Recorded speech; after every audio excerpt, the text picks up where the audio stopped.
Hey everybody, welcome to another Anime Instrumentality live show, where today we will be talking about anime composers that we wish composed more. So to start things off, I'm your host, the Zero Particle. And this is Point Blanket here, adding some color commentary. Okay, and we also have you, who will be popping in and out intermittently, just because that's kind of the situation on her end, but she will definitely have her own composers list to share. So the way we looked at this when we say anime composers that we wish composed more, we're not talking about like Yoko Kanno, because everybody wishes Yoko Kanno composed more music, and everybody probably wishes that Joe Hisaishi composed more music. But for us, we wanted to highlight composers who maybe only wrote one, two, three soundtracks. And we think that there's like a lot of potential, a lot of talent there for them to do even more. So when you consider all of that, we're not talking about composers who are. We also made sure that we picked composers who could still compose music. So that's like a key point, because for somebody like, say, Nujabes, they obviously can't compose more music, even though we wish that that he was actually able to, because his music for Samurai Champloo was pretty awesome. Rest in peace. Rest in peace. So with that, we can go ahead and get started. Point Blanket, was there like any sort of methodology, any sort of thought process that went through when you started thinking about the composers that would make your list?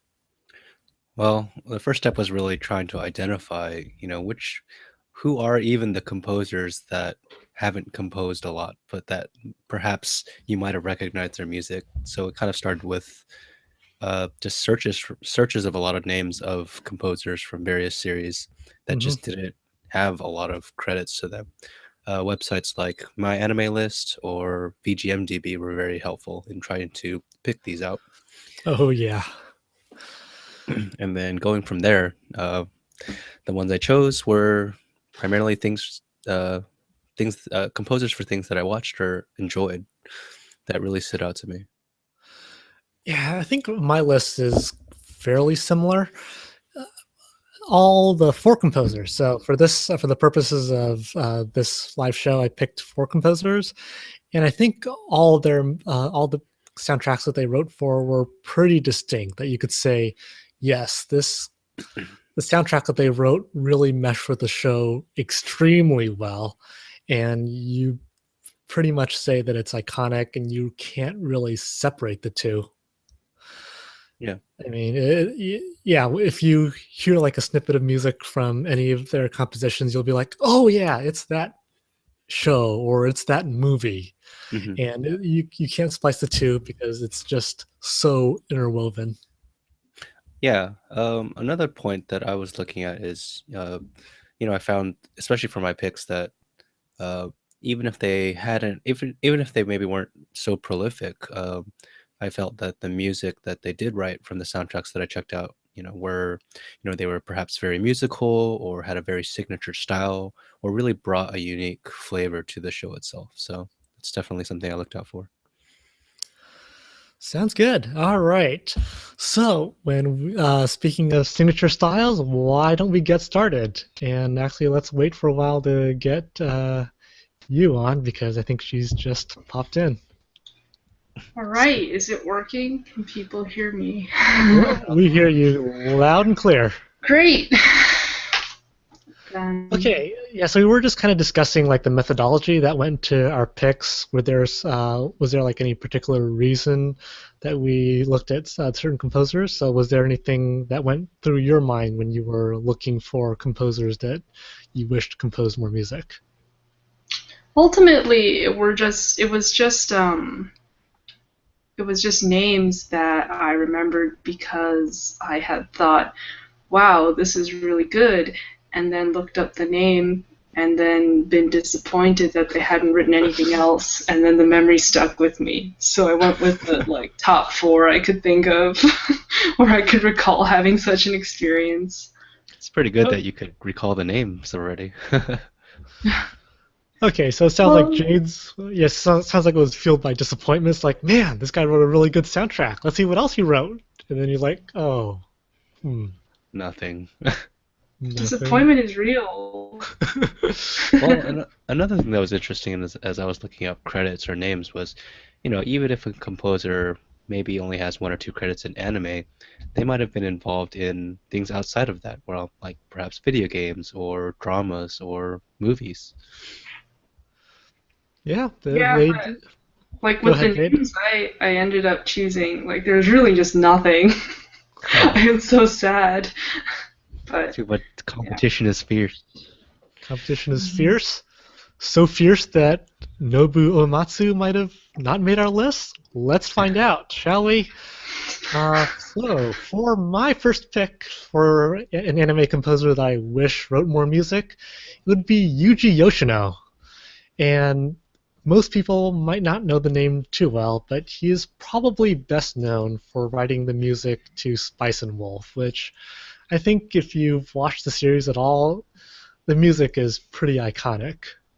I mean, it's got a lot of, I want to say, like medievalish, Renaissance-ish themes that capture like maybe festivals, but then he also throws in like a lot of emotional fare too that really captures the mood of how the characters are feeling, like say Horo's feeling of despair and some of the more melancholy themes that comes up. So that Yuji Yoshino's I think is a very strong choice. I wish he wrote more music because the credits for Spice and Wolf are absolutely stellar. The work that he did on what was it, Dot Hack Legends, was less so. But Very cool. I think I want to increase the sample size of the music that I'm listening to him because there's definitely some talent there. Yeah, I would agree. Yuji Yoshino actually did also come up on my list, just because I did enjoy the Spice and Wolf series. The music really stands out alone as just, it would be in place in any sort of Old English Renaissance type of setting, and I think it speaks a lot that, you can listen to the music alone and it just builds the world for you, which is very, very, uh, yeah, it flows really well with the context of the show.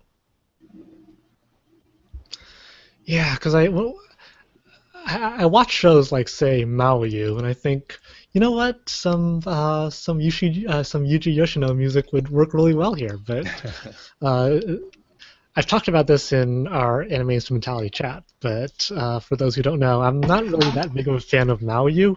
So I thought it had some pretty good gems, but it had some tracks that were decent, but nowhere is just like mind-blowingly great as the music for Spice and Wolf. yeah. And I think that a lot of the medievalish fantasy anime can benefit from just his experience. So yeah, that would be my pick. Yuji Yoshino, especially for Spice and Wolf. Hopefully he will get more attention. For sure. Yep. So now we turn to you. Who was your pick?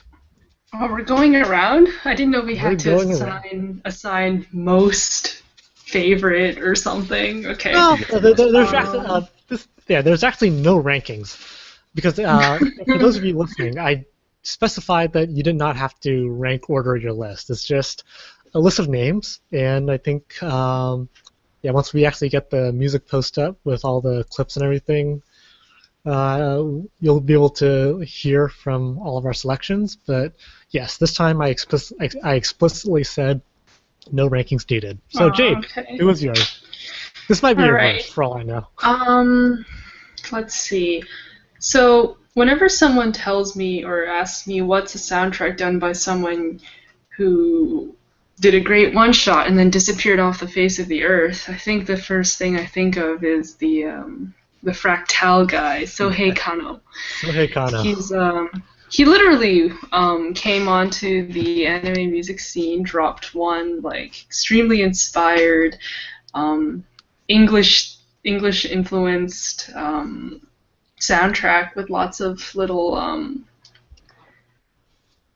quite well orchestrated pieces that wouldn't be out of place in like a new classical music expose or something. And then he drops the soundtrack and then he disappears and never touches anime soundtracks again. Although I do think he's just active in like the neoclassical music scene. I checked his website and he has like an upcoming concert where he's going to be debuting some compositions or something. In any case, back to Fractal, it's possible that he did not pursue any more anime because of how Fractal imploded. Maybe. Oh boy. I enjoyed it. I enjoyed the show. It really Okay, reminded me of so- kind of like a Ghibli fic, and it was great world building. Not the Okay. best plot, but yeah. Not the best part. Well, you can definitely hear the world building in the music. It's a lot of English influence, folk influence. You can hear some Scottish tunes sometimes, like Irish reel that makes an appearance at least once, and a song called what was it? The Sally Gardens. Down by the Sally which- Gardens. Down by the Sally It's not Garden. quite down by the Sally Gardens. The song is called The Sally Gardens. Yeah. but it does sound English, so it's certainly worth a look for anyone who's looking for a more world music influenced soundtrack with English themes that isn't just your standard Celtic music or Irish reel, which seem to be two very popular like musical tropes that composers will fall back to sometimes. So Yeah. that's what I think of first when people tell me what's a one-shot composer that disappeared off the face of the planet. Yeah, I think that's a pretty good example, and I definitely wouldn't mind seeing more of Sohei Kano. Yeah, no, I was listening to the Fractal soundtrack, and I think one of the things that really stuck out to me about that is just, at least in the some of the earlier pieces, where it's just really adventurous. You get like the feeling that it might work for a Ghibli film, and actually, the first episode of Fractal felt like it was lifted straight out from a Ghibli Yeah. film. Exactly. So you have that. You have like the characters' themes, like the theme, like Nessa, anything associated with Nessa, how it seems to be kind of just all bouncy, cheery, and happy. So there was definitely a really strong effort. I considered a lot of those pieces when I wrote my my list of Celtic and Irish influences in anime post. So Yeah, I really love the pastoral feeling of the Celtic and Irish influence. There's this one particular track, I don't remember what it's called, but it starts We'll with. feature it later. Yeah, I'll find it. I love the introspective. Darn, I can't identify like woodwinds. Ugh, maybe it's an English horn. I'm not sure. there were a lot of flutes. There were a lot of English Does it horns. sound like a duck? No, it did not Maybe sound an like a English duck. horn or both. I guess it wasn't an English horn. Okay, I'll look this up later. Yeah, there were also like a lot of yeah, a lot of the folk, but and a lot of like some of the ethnic-ish stuff, because you hear like the female the female singer just come in with like a really light, airy voice that just gives the whole soundtrack in a wonderful, wonderful atmosphere. So Cool. okay, so Soe Kano for you, Point Blanket. Who do you have?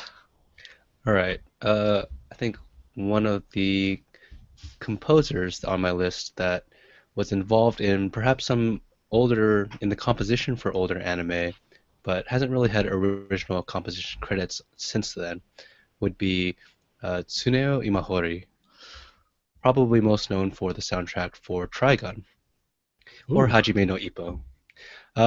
But then after researching him a little bit more, I realized it might be kind of cheating because even though he doesn't have composer credits in a lot, he's quite active and quite prolific as a performer for like pretty much if you've watched anime in the last 15 years, Imahori has probably been involved as a guitarist for that anime. Hmm. Um, Many of his credits, he's collaborated quite a lot with Yoko Kanno, everything from, Escaflowne to even as recent as Terror and Resonance. He's contributed his guitar skills for it. He also has some performer credits for Iwasaki's soundtracks as well in things like Gurren Lagann. So clearly a very accomplished and skilled guitarist, but only active in for as a composer for things in Trigun, Gungrave, and Hajime no Ippo. Cool. Okay, so just to kind of expand on listeners, so actually I'm not really too familiar with Imahari's work, but I do remember the Trigun soundtrack having a feel of like a Western, like all the, what would you call it? The guitar stuff? Was it like a tin guitar or something like that? Yeah, But it's a very, it's very distorted metallic feel that kind of contributes to that Western feel. If I had to give one word to a lot of his style, it would be grit. It grit. really, you get that sort of, dirty kind of bang up, want to fight, fist fighting sort of feel from the guitar fueled tracks. And that's a lot of his, heavy distortion, uh, interesting rhythms, and kind of, he has a lot more atmospheric, ambient kinds of pieces too. But Hmm. they tend to all be very guitar heavy. Yeah, so and it helps that a lot of the music that he's assigned to write for, the anime that he's assigned to write for, caters to that really well. I mean, Trigun, Blasted Landscape, that where you, it's not uncommon, I think, to have a scene where maybe you'd have like a gunfight, take 10 paces, turn around and shoot kind of deal. Yeah, It's the kind of setting where those things it happen. really was like a space western in the similar vein as Cowboy Bebop. And yeah, so and on that case, Gungrave is also fairly similar. I don't know. I Yes. don't remember if the Western vibe was there, but there was definitely a very gangsterish. I think what you said earlier, gritty tone to it that Yeah, definitely made his music a very strong match. The one yeah. that I'm actually not familiar with that I'm probably most interested about is Hajime no Ippo. So was that soundtrack like rocky-ish, or how would you describe that? It kind of had a mix. There were some brass heavy pieces that were very clearly lifted off of Rocky's themes. The kind of fanfare, ba bum ba bum ba bum, try to Yeah. pump you up. And I was like, this is perfect, and it's probably exactly. I was probably wouldn't be surprised if that was his influence writing it, and I think it fit very well with the boxing fighting sort of theme. I was listening to some tracks, and I was like, oh, this is probably a training montage, and it felt great. Had a great groove, had a great rhythm, and I think he has good use of live drums, live guitar. Um, but if I could make one last note, what actually makes him stand out a lot more for me is his non-guitar pieces. He's not just a guitarist. He had some really, really unique and quite emotional. Um, there in Trigun, for example, there's some emotional wind ensemble pieces that I felt like were quite good and really shows that he can shine as a composer and not just as a Mhm. guitarist. And that's the kind of thing that I would like to see more. Um, Similarly, Hajime no Ippo had some great, string, kind of somber or emotional pieces that, I could tell that this guy was truly a very talented. So I also really like how he blends electronic sounds and kind of distortion sounds with, very, very melodic, very instrumental um, music. So, it's a unique sound. He's clearly very gifted, and I could definitely see more of him, or would definitely like to see more of him. Okay, so that was Point Blanket's choice, Tsuneo Imori. Hopefully, we will get to see more of his diversity because apparently his talent is really strong and he hits the atmospheres for his anime beautifully. Okay, so for my selection, my second composer that I'm especially fond of is a Ghibli composer, one who wrote the soundtrack to Arrietty, and that would be Cécile Corbel. Oh, So she's a French she's a French composer, actually a musician who plays the harp. And the way she got the job to write the soundtrack to Arrietty was that I think she sent in like a music sample or something like that, saying that, oh, I really like the music of Ghibli films. Here's like a little piece that I wrote to celebrate that. And apparently the people at Ghibli, at Studio Ghibli liked it so much, like, hey, why don't you work on our next project? Wow. The- Composers take note. Yep. Yeah, send in free samples, and you actually might get a job. But Cecile Corbel's music for Arrietty is just really peaceful, really serene. There's like there's a lot of pieces in there that soothe you, that remind you of like of family. And on top of that, when she does all the singing in there for that song about the family, like the family in the evening or something, or Arrietty's song, her voice is just really pristine and really beautiful. And when I tried to look for more of her music outside of anime, I just came across her YouTube channel, and she has like a lot of other songs that are in the same mold as what she did for Arrietty. And again, it's all really soothing, and I wish I could hear more of it because for those days when I'm stuck at work until 7 o'clock at night, those could help me power through for the rest of the day. Yeah, definitely. Like with many Ghibli films, I, def I don't remember perhaps that much of the music of Arrietty, but I do remember that it blended very well with the setting. Um, but I think the biggest thing that stood out from that movie was the vocal piece that plays at the end. Mhm. Very beautiful and very soothing finish to the movie. I was definitely a fan of I think it was called the Wild Waltz or something. The build up in that one was great. Oh yeah, the one where it just kind of like Action harp. I don't know. Action harp. no, I mean I definitely agree. That piece just picks you up and kind of just sweeps you away like you're on a rushing river or just being lifted up by the wind or something. And it's absolutely wonderful. So yeah, that would be my second pick, Cecile Corbel. I don't know if she'll actually get more work for anime credits, but if she did, that would be amazing. So, all right, moving on to you. What?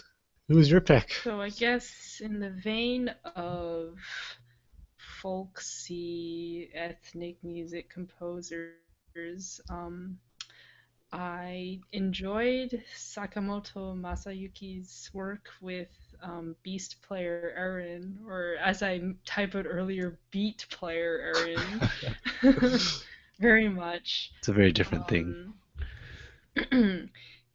His compositions for Aaron were very, very memorable in that he wrote some very nice themes and motifs that would make repeated appearances throughout the soundtrack, and the instrumentals were very well recorded, so it sounds very nice. I liked the bass Hmm. with the piano that he liked to put together. I'm not too sure what it is. Maybe some mandolin. Hmm.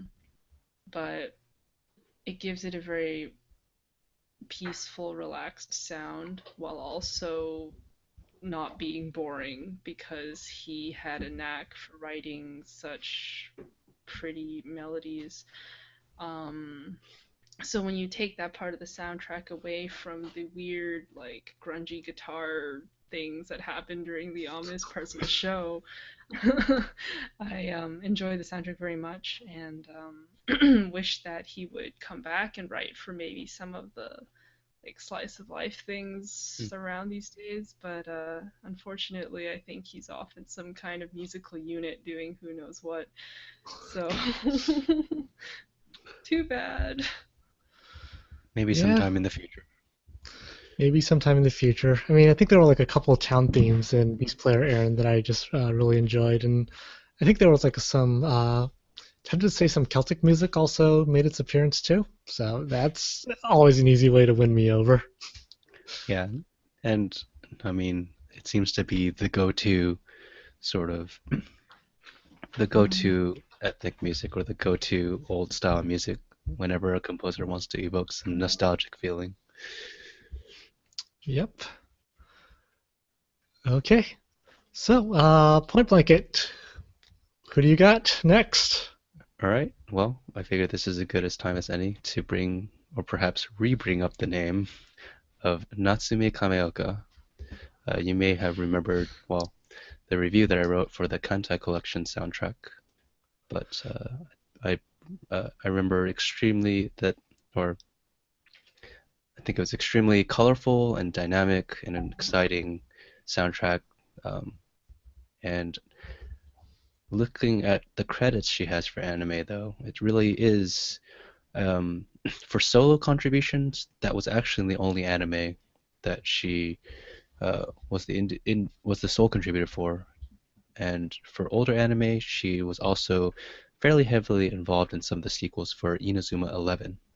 But that was in collaboration with Yasunori Mitsuda, who video game fans may know the name of, primarily because she worked in the same studio, or she worked under Mitsuda's studio. So there's quite a lot of shared credits there. But yeah, not surprised you picked Kamioka because I listened to Kankare for the first time, and I was just overwhelmed by the way she's able to paint the scenery, but also does some really really good action music too. Yes, So I think she's an extremely gifted orchestrator and arranger. And looking at her credits, she actually has quite a large number of arranger credits instead of composer credits, which seems to be perhaps her original role in music in the industry. And she's also much more prolific in the video games arrangement scene, having done a number of orchestral arrangements for popular old games like Legend of Mana, Chrono Cross Trigger series, and arrangements for live concerts as well. And I think it takes a lot of education and just a good ear to do that well. yeah, I think well that's when the you case. go ahead. Go ahead. Oh, No, I think that's go ahead. especially the case for action tracks. Mhm.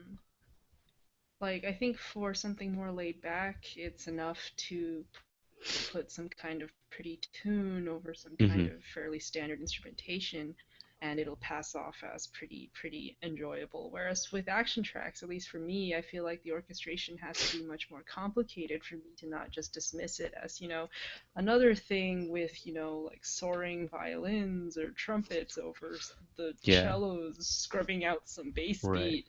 Or here's some like so- dissonant violin drones to create that eerie, evil sound, which, I mean, she uses it sometimes, but she blends it really well, and it never really gets Yeah. boring.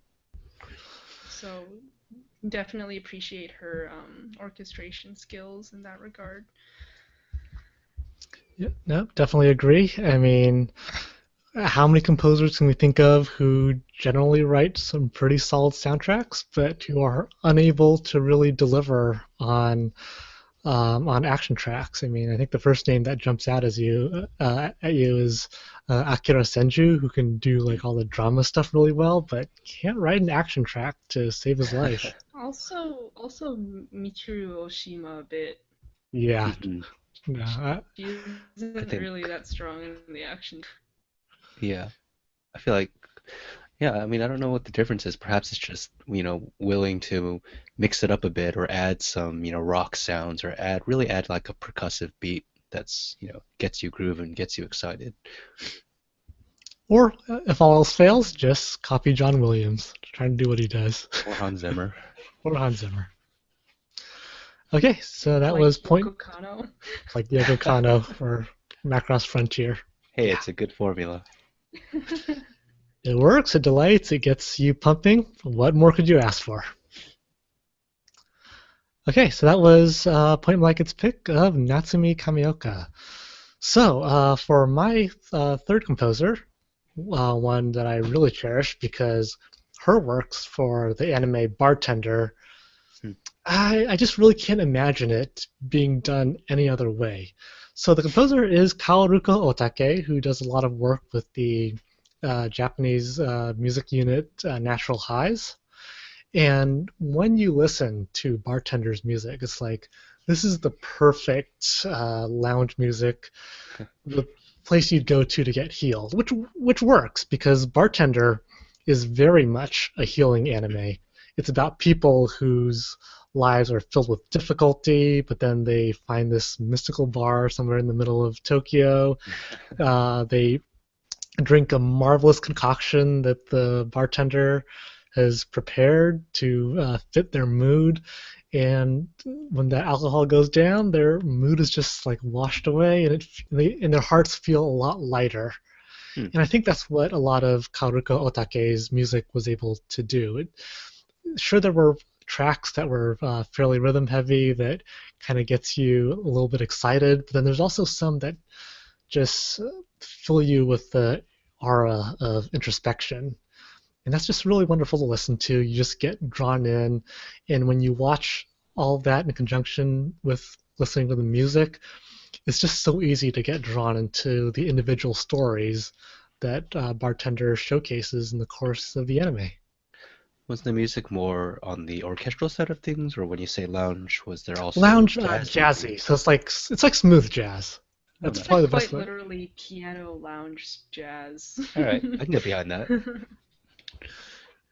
So yeah, it's after watching the first episode and just listening to the music, Otake's compositions have continued to stick with me, and it's the soundtrack that I turn to fairly frequently whenever I need to kind of de-stress or just kind of calm myself down and just realize, life ain't so bad. Sometimes that's Shoro Club for me. Shuttle Club does that very well. Okay, so that was my pick. Kaoruko Otake, best known for composing Bartender. All right, you.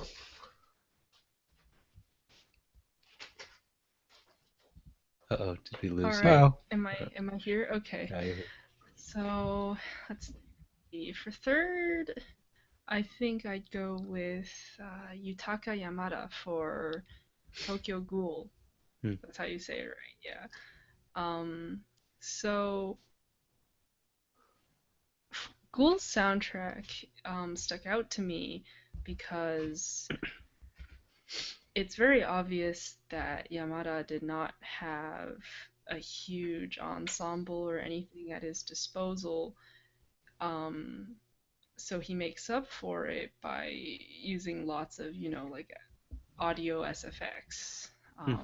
Kind of what you would imagine, what you see in Hollywood scores these days, except it's not nearly as hackneyed as most of the Hollywood scores that have been released recently because Yamada um, throws in recurring motifs that really tie in the whole thing.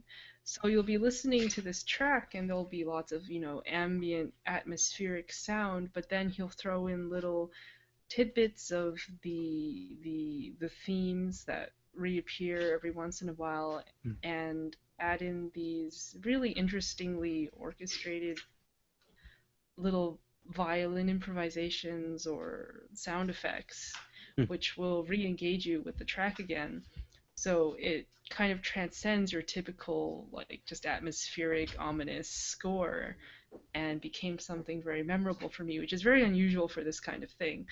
Um, um, that's also to say that in addition to that, he's he wrote quite a lot of insert songs, kind of to the effect of like Yoko Kanno stuff for Ghost in the Shell. Huh. The kind mhm. of, I don't know, how would you describe that kind of song? Um, Like it's kind of more electronic, or introspective. Um, it's not introspective, a little melancholy, very atmospheric. It's not fast paced, but it sounds beautiful, I suppose. But I greatly enjoyed the insert songs, and um, in listening to them, they are all also tied together with the same motifs. So I found the soundtrack very cohesive, which was a great plus. Um, Yes, definitely something not often seen in soundtracks. yeah, it's Like, here's kind the of bad guy rare. theme. Here's the protagonist theme. hmm Plus, there's some great, like, if you like some bass in your soundtracks, there's some great guitar, bass, violin all together. It's And a good combo it's a for me. combination you don't usually hear in anime soundtracks, I guess, Hmm. and I appreciated it here. hmm So how would you, just kind of curious, it sounds like Tokyo Ghoul soundtrack is mostly a melancholy type affair, or how would you describe like the whole mood and atmosphere that the soundtrack's trying to present? Have you listened to like the Batman soundtracks or something? Like all the way back from Danny Elfman, or are you talking about some of the more No, recent like the Batman? more recent ones. So, like, a lot Mm, of very brooding kind of sound. Yeah, it's like very brooding, dark, action, melancholy. Those are like the adjectives I would line up for this. Um, okay, but basically, if you like the Batman soundtracks from the Chris Nolan films, definitely give Tokyo Ghoul soundtrack a try. Is Yeah, I mean, it's kind of the same atmosphere, but the motifs are better in my opinion. There's like one flagship theme called Lichtun Schatten. I don't know if that's how you're supposed to say it because all the titles are in German, but that's probably my favorite track. Such good electronic mixed with piano. I don't know. okay, yeah. So we'll definitely feature that track as the when we finally put up the post for this live show. All right, point. All right. My last pick uh, would be Yotsuji, a name that only really came up for the anime Dantalian no Shoka, or the Mystic Ooh. Archives of Dantalian. Interestingly enough, he also had credits as an arranger for the more recent Tutti opening song for Sound Euphonium. Oh. So that's a fun That's a little brass, different. extremely different. One is much more pop, active, fun, whereas the atmosphere, as I listened through the Dantalian soundtrack, was, you know, a much more serious soundtrack that had much more gravitas, especially since the anime was set in this very, well, I wouldn't say Renaissance English, but more like Victorian English, Gothic setting, and French, or perhaps like kind of older French settings. So you had a lot of very beautiful but kind of sparse instrumentation with a lot of French composer influence. You could definitely hear things along the lines of Debussy and uh, in some of the pieces, and there was a lot of just very I guess a mix of like ethereal sounds and some nice violin melodies weaved throughout, and it wasn't really it never I guess even though it was I would say the soundtrack relies very heavily on like one or two motifs. Similarly, it kind of gets weaved throughout in different Mhm. arrangements in the soundtrack, and that's something that I always appreciate if it can be tied together. The motif is the same as the line used at the opening for the show as well. Um, but since that's the only soundtrack that he has the credits for, well, actually no, that's not true.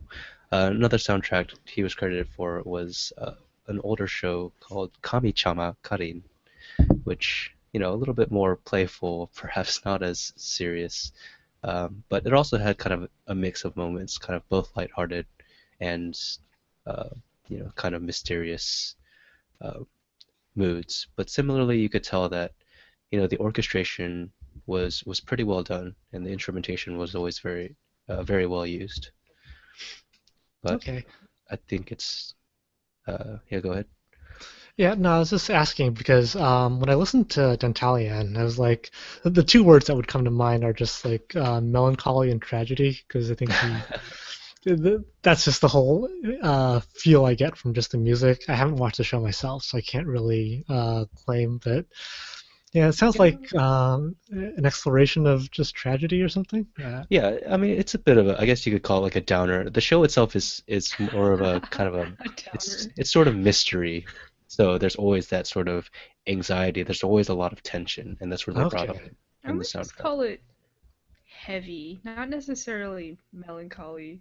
Yeah, it's intentionally Heavier. so. There's always a lot of yeah, there's always a lot of tension created in the sounds, and then occasionally during perhaps some of the active moments you'll have interesting like dissonant violin expositions or some strange kind of cadences that come about, but it's always very um, contextual. Like it's always used in the instrumentation that kind of fits the setting. Okay. Mm. Um, and yeah, so even though he has that, he also has these credits like in Tutti or uh, there's another one that came up, the Rockman.exe opening Oh, song, okay. very like bombastic, like hair metal rock song, with very crazy male vocalists. So it's like, okay, this guy he clearly has the talents to do multifaceted types of music. So I think it'd be interesting to see more of him. Sounds good. And if you had any recommendations, like do you have like a favorite of his? Like do you prefer Kamichama Karen over Dentalian or vice Mhm. versa? Like where would somebody where would be the first step that you would recommend someone interested in his work to explore?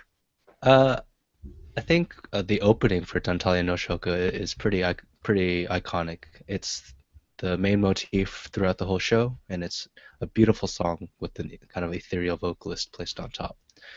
Um, Is it the one that, like, in Latin? yes, it's Nun Cross come Quam Kyrie Scire. or Yeah, something? Okay. yeah. That's Nun come Yeah. Kyrie. The only thing I'd recommend is just don't listen to the full version because the full version has like some weird stuff going on. Oh yeah. In the full version, it kind of overlays the protagonist with some vocals. Not a fan of that style, so I think the TV size is sufficient. But I think I'd have to go look through the soundtrack to pick out. I think there's some other instrumental only arrangements of it as well that are, just as good. All right, awesome. Okay, so that was Point Blanket's last one. My last one is a composer that I think will probably not be on this list in 5 years because he will definitely get a lot of work down the line. Mostly because I think the anime director Mamoru Hosoda just loves this guy to bits, and who can blame him? I love him a lot too. And that would be Masakatsu Takagi, who wrote the soundtrack to Wolf's Children, which is really beautiful in the way he's able to curry up the image of motherhood. But then he also does a really bombastic soundtrack in Bakemono no Ko, the latest Hosoda film, and that one's like a lot more bombastic. He still has like his peaceful piano music, but I think yeah, the overriding theme of Bakemono no Ko was just much more energetic, and there's like a huge sense of urgency within that soundtrack. Yeah, he's really capable of writing the what do you call it? The wave of sound kind of thing, where he likes to overlay many different instrumentals at once to create this one building sensation in a lot Hmm. of his pieces, and he does it quite well. It sounds good and not chaotic, which is It's hard to probably the do when hard you use so part. many instruments. Yeah. Yeah, Mm. I just find his pieces to be really colorful. I mean that one theme where in Wolf's Children where the pups slash kids are running around in the snow, going charging up in the forest and rolling around and all that stuff. that was just spectacular, right? Yeah, The that's a only way great to montage. describe it would just be it is probably the most iconic part of the film, the most memorable part, certainly. And yeah, you just feel the energy seizing you as Takagi's music kind of pulls you along for this really awesome ride. It's really great, and you will definitely be hearing that piece once we actually get the full post stuff. So, so that would be my pick. Anything else to add? Let's see. The last guy I considered mentioning would be Ken Arai for Parasite. Hmm. And it's mostly just a he stuck out to me because anime soundtracks usually do not go full on dubstep. And Ken Arai went full on dubstep with Parasite, along with many other more conventionally electronic tracks, some Mhm. kind of transy stuff. The dubstep main theme at the beginning of the soundtrack, and then some like electronic euphoric piano things sprinkled throughout. Um, and I thought that was interesting because the only other place where you kind of see hints of dubstep are maybe Taku Iwasaki, and even he doesn't go Yeah. like full on dubstep. He gets So for close. someone who's interested, he gets close, but not quite there. Yeah, regardless, for someone who dabbles in electronic music, listening to electronic music sometimes, I thought that was pretty cool. I kind of doubt that Ken is going to show up again, if Hmm. only because, well, I mean, there's a reason why dubstep hasn't been used that much. I'm sure it's a little jarring. Yeah, Um, but I mean, I think maybe it can be maybe in an fitting in action certain thing. I don't action. know. Yeah, I Yeah. mean, if you're trying, it's something I wouldn't be too opposed to seeing a little bit more, as long as it kind of fits the Hmm. setting. I think you don't see it a lot just because so much anime is set in kind of older periods where, electronic music perhaps doesn't make as much sense. But, I'd say Hmm. given sci-fi or futuristic scenes, why not? That's true. That being said, him and who was the guy I just talked about? Yutaka Yamada both have their single credits for relatively recent anime, so it's not like they've had this huge hiatus where nothing has happened. Hmm. There's quite a fair chance that they might show up again, especially since I think Yamada is still active in like the second seasons and Tokyo Ghoul stuff. Hmm. Yeah. So hopefully they show up again. We get more dubstep. Yeah. If anything, more variety Boo, boo is good. for boo, because we both know I'm Chris not a big doesn't fan of like loud beats, loud so beats. I try to stay away from reviewing any dubstep soundtracks. But obviously, my opinion is not the opinion. So yeah, it is good to have that diversity. And although dubstep does tend to overpower everything when it shows up, when used in an action track just right, it delivers. And I remind me, was ping pong kind of dubsteppy? No, Mostly just not at all. electronica, right? No. That Just was, electronica. yeah, that Yeah. was more just electronica, much more Yeah. subdued. Yeah. Uh, I would say Mhm. dubstep. Dubstep is like bombastic electronic music, if there was a comparison to orchestral, but Okay. often abused and misused, unfortunately. So I think if a composer can make good melodic or accurate, like, contextually fitting dubstep, I think a whole lot of power to that composer. I didn't Okay. actually watch Parasite, so I don't know how the dubstep actually fit in. Um, some people Usually have commented to me that it kind of stuck out as weird, but it I it was it was a little don't. strange at first because they kind of used it as their kind of tension building track, when something weird is going on or he's kind of like panicking or there's a lot of chaotic elements. They throw in that dubstep and it's like you'd have these pounding bass wobbles kind of to fit the scene. So it was different, but I wouldn't necessarily call it bad because I think Okay. it still kind of I worked in thought the the track context. itself was really well done, at least. Like it mixed in the classic UFO-ish theme with the Hmm. dubstep driving background, and I thought it was like, oh, this is kind of fun. I like this. For So me, hopefully he yeah. gets the excuse to do that again. For me, the whole Hopefully weirdness a of show that Parasite Chris just watch. yeah, for me, the whole weirdness of Parasite just made me not pay attention to the music, so I can't really It comment because that was one weird show was a little for me. different. A little different. Not enough slice of life. Girls with trumpets. No, Girls with perhaps trumpets playing dubstep. not slice of knife, perhaps We just the could only slicing hope. part. While riding in gondolas. We need to make this reality. All right. Well, I guess I wouldn't see Ken Arai's work being too out of place with, say, a Trigger anime. So there's hope. There's hope. Row, fight the power. Fight the power. Drop the beat. Drop the beat, drop the mic, drop the track, but do come up again because we like your music. So please compose more.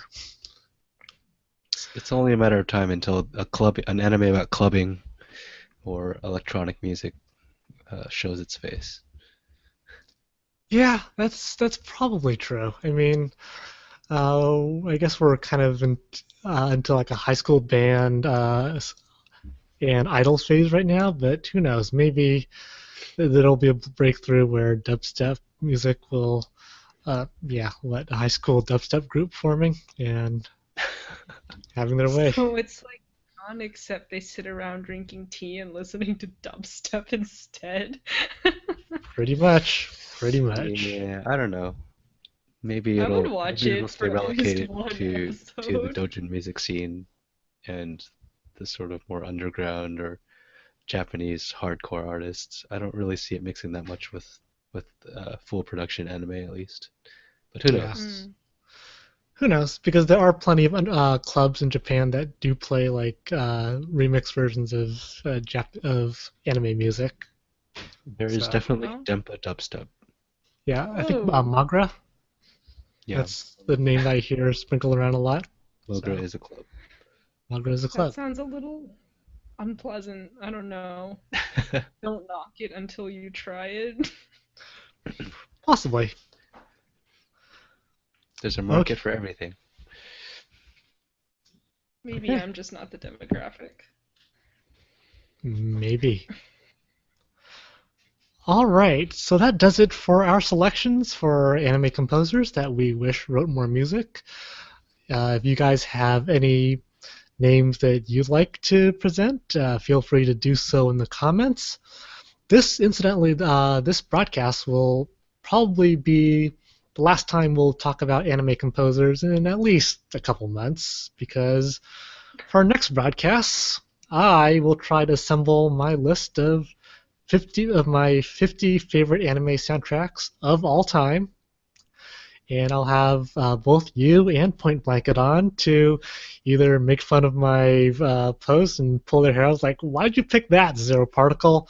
or to validate my choices and saying I have impeccable taste. We'll see how I that don't goes. think I have enough talking stamina to make fun of you for 50 selections. 50 selections. It's Did just you like say your 50 or opinion, 15? man. 5-0. So okay, so the plan Oh my will be God. to record 50 to 26, and then our next broadcast will be 26 to number Oh, 1. So Okay. that'll give you some time and some ammo some time to dig up all the ammo you need. But until then, hopefully I'll be able to see you guys next time. I know that there are some names that people are posting in chat, specifically Kiyoshi Yoshida. Oh.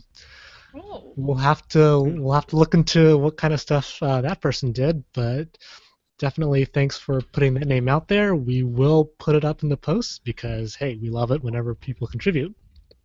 So, let me look it up real quick. Kiyoshi Yoshida. Oh. Yoshi Yoshida. The girl who left through time. Oh, that's a good one. Okay, yeah, I guess if Forgot you're about that. Totally. I would have totally. Okay, that's a good one. okay. So I guess the rule is look for composers who've written Kaiba. for Hosoda films, and you might find quite a few gems. I don't recognize these other anime though, but Which other? Kaiba was really weird. Anyway, Kaiba, it's pretty Kurozuka, good though. Shiguru. Yeah, I've heard. Oh, Shigarui was brutal. Oh my gosh.